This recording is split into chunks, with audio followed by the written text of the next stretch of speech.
Good evening. I'm Russell Hash. And I'm Rachel Overstreet, and we'd like to be the first to welcome you to Sacramento. Yesterday, our elected and appointed officials attended a leadership conference to help them prepare for their busy weekend in Sacramento. They spent the day learning how to balance business and fun. Our reporter Chris got more with the story. Hello, Youth in Government. Chris Rudy here at the closing of the leadership ceremony on the first day at SAC. Rudy, what do you take out of the speakers' speeches? I thought it was really important that people like that come to speak to us. I thought it was also especially important that they were justices, because the fact that he emphasized the rule of law was very important, because I always saw chief justices and justices in general, especially in appeals court, as having a method of integrity in that they don't let their own personal opinions or the opinions of the country influence their judicial opinions. I think that kind of integrity is the type of integrity that's very important in all of youth in government, especially if we are to be a model legislature court. Because as a model legislature court, we're showing what legislature court should be like and how we should be. And I think that if we continue this and we have such inspiring speakers come, I think it will really help us out. Thank you. Thank you. I'm here now with Matthew Littman from Triumphant Delegation. Matt, do you think it's important for speakers like this to come and speak to us? I think it's extremely important. I think that it can motivate us, it inspires, and also gives us a bit of leadership and an extreme amount of experience coming from them that people so high up in our court system. I really appreciate anyone who would come down and give us any type of comments or anything like that. The 64th Model Legislator in Court began today with the Honorable Youth Lieutenant Governor Matthew Littman. We heard from our Secretary of State candidates and some public officials. Our reporter Angelise has more with the story. Opening joint session held many outspoken and diverse hopes and dreams for the 64th MLC in Sacramento. The session started off with a twist when Secretary of State Kayla Eden allowed for questions from the floor for the Secretary of State finalists. Mo Johnson with the unaffiliated party expressed her love for the Powerpuff Girls, and Michael Peters with the Slumber Party loves both SpongeBob and South Park. The unexpected asking of questions from the audience then turned to the youth governor realm, with the CCY question regarding wild dog regulations, and also Kayla Eden's question of why the candidates want to make a difference in YNG. The 65th youth governor candidates include Avery House with the Yin Yang Party, Max Bouvry with the unaffiliated party, Martin Beer with the House Party, Jenna Galper with the Slumber Party, and Spencer Perry with the Pirate Party. This Sacramento conference will be different in that this year's group is just shy of 3,000 delegates who possess tremendous amounts of joy and passion. YNG was pleased to welcome Assemblymember Nancy Skinner and Senate President Pro Tem Darrell Steinberg. Their remarks to the delegates were both inspiring and warm, including Skinner's encouragement for delegates to intern in district offices near them. She also asked for frustrations from the audience regarding paying for college. She states that the impact is real and goes on to say that the legislature is doing their part to provide and protect the middle-class families of California. It was clear to all the delegates and staff that the undertone of this year's opening joint session was one of change and excitement. Thank you, Angelise. Recent reasons for controversy among many youth and government delegates include lack of representation in Congress and school reform. We invited 4 delegates to debate these controversial topics. Now we go to Jason, who facilitated these heated debates. Hello, Jason Villager from SDSC South Bay Family YMCA, and welcome to the debate room. I'm here with 4 intelligent delegates who are ready to throw down. And now, in an introduction from all 4 delegates. I'm Isaac Harris from the Culver Palms Family YMCA. Henry Person, Tri-Valley Y. Eric Yang, Tri-Valley Y. Patrick Hayes, Culver Palms Family YMCA. Thank you, gentlemen, for being here. And now, the topic of discussion. According to a stat from ABC News, Congress only has a 13% approval rating. Also, there's only a 50% of voters who are actually voting. Now, gentlemen, do you think this is the proper way for government to function? And if not, what can be done to fix it? The way I see it is that there's a serious lack of efficacy in the voting population of America. People feel that they do not know much about politics and that they cannot do anything about them even if they did know something about them. So I think that we should reform education and institute reforms in the actual system of voting so that people's votes matter. Yeah, they seem to be discouraged recently because with the when they take away the limits on campaign donations, billionaires have been donating millions of dollars to the presidential candidates, and ordinary people don't feel like they can make a difference. Well, I'm not sure if we should put a cap on how much money candidates should get, because if it actually is citizens donating money, then they should receive credit for that, and they should be receiving more money. But the candidates should tell people who they're getting their money from. Well, I don't think that's the main issue. I think the main issue is that people vote for somebody because they think they're going to change something.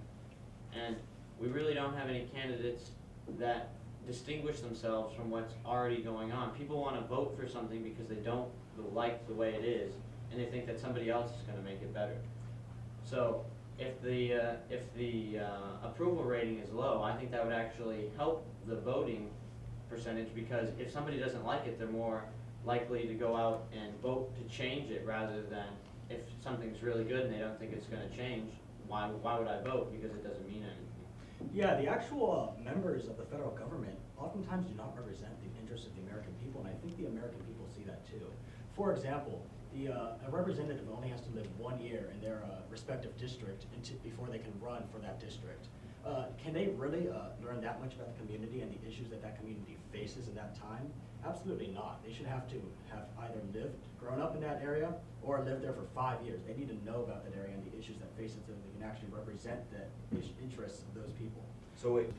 So with only half the voting population, do you think that this is perhaps a matter of apathy, or perhaps a matter of distrust of our government?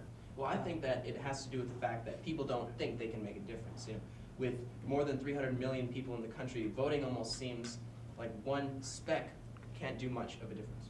Yeah, like part of this distrust comes from the fact that people don't feel connected to their representatives anymore. Like back to what Henry said about the 1 year district rule. The 1 year rule is now obsolete because in the modern age we have planes and stuff. So somebody can just like buy a house in that district. Like I live in District 11, and Jerry McNerney can just buy a house in District 11, but he can just fly to Washington D.C. or wherever and work with special interest groups. And he's not really representing what we as people in District 11 believe, because he never really grew up there. I don't think it's as much about the politicians, though, about the politics and the policies. We need a movement so people feel like they're part of something, because one vote doesn't seem like a lot, but if you're part of a movement to change something, where you've got thousands of people all going to the voting polls together to change something, I think that's really where you're going to bring up your numbers, where people vote more rather than just staying home not caring about what goes on. I don't think it's apathy. I just think that you need something to. There's no incentive for them to go. It's not apathy. It's just there's no drive. There's nothing to want them to go. I believe I have a solution to that problem. All high schools should institute a mandatory civics class in the senior year that teaches students how to get registered to vote and teaches them about the important issues and the candidates of that year. That way they actually know something about the government, and they see that they can have a say, if they all combine their might and vote together. So wait, a lack of education about the government is at fault here? Absolutely. There needs to be a mandatory civics class. All kids need to know about politics, and right now, a lot of kids do not know about politics.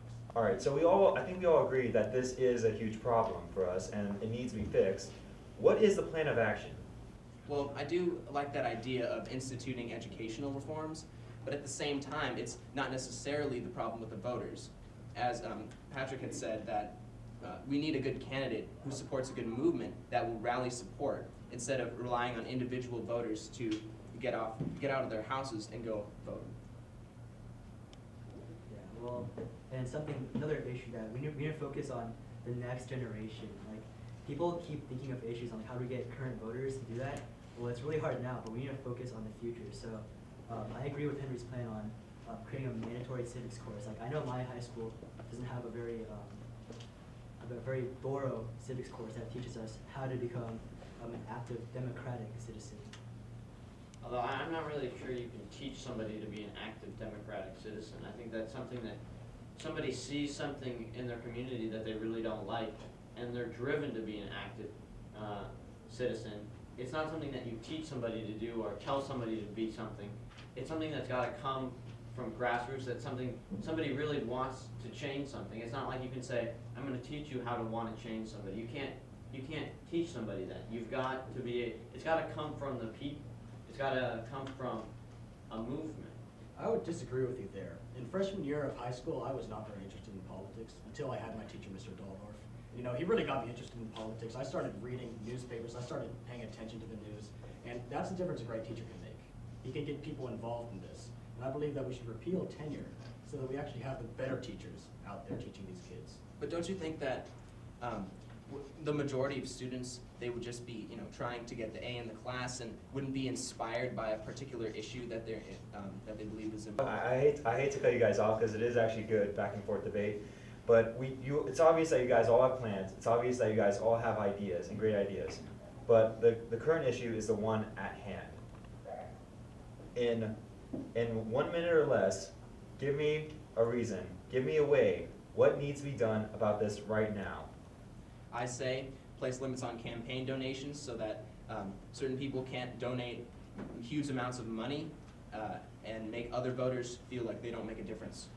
I believe that representatives should have to have lived at least 5 years in their congressional district or have grown up in that area.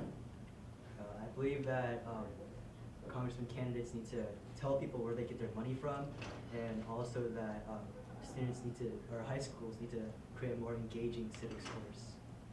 I don't think it's any one policy thing that you can change. I think it has to come from either a politician that unites the people or a big issue that really unites America into one thing, or two sides where they can debate it. But it's not a piece of policy that's going to change it. It's got to be something bigger than that. All right, well, thank you, gentlemen, for a wonderful debate, very informative and very exciting. Once again, may I please have your names and delegations? Isaac Harris, Culver Palms Family YMCA. Henry Person, Tri-Valley Y. Eric Yang, Tri-Valley Y. Patrick Hayes, Culver Palms YMCA. And I am Jason Bilger from SDSC South Bay Family YMCA. Thank you for watching. Have you ever wondered why our state's capital is in Sacramento? Have you ever asked yourself, why not a more popular city like San Francisco or Los Angeles? Well, we sent Evan to dig up some of the rich history Sacramento has to offer. Walking through Sacramento, it's obvious that much progress has been made since its establishment in 1849. But many people wonder, why is this the capital over cities like Los Angeles and San Francisco? Sacramento was originally established by John Sutter, who established a Sutter Fort located in the heart of downtown Sacramento. Sutter's Fort was used to distribute resources to settlers, and in 1849, gold was found by John Marshall, one of the Sutter's employees, on a nearby mill. The same year, Sacramento became the first incorporated city in California, and also became the center for major distribution and center for gold rush activities. Furthermore, the first transcontinental railroad was established, causing settlers to pass through often. Sacramento was considered the best choice due to its sound economic base, thanks to the gold rush. Along with this, Sacramento was far from the ocean, preventing invasion, but its proximity to San Francisco and other ports allowed trade by sea and land. A final reason for this choice was because of the planned street grids, completed government, and it being the location of many powerful Californians. Today, the state capitol building remains the centerpiece of downtown Sacramento. Surrounding the capitol, buildings have been built to accommodate the growth of the state bureaucracy. Despite all this, Sacramento remains a small town at heart and proud to house the government of California. As you can see, the architecture as well as the paintings and sculptures are in place to depict the rich history of Sacramento. I'm Evan Arani, reporting for YNG TV. We'll see you next time. Until tomorrow, I'm Russell Hash. And I'm Rachel Overstreet. And instead of following the mouse, be sure to follow YNG TV and like us on Facebook.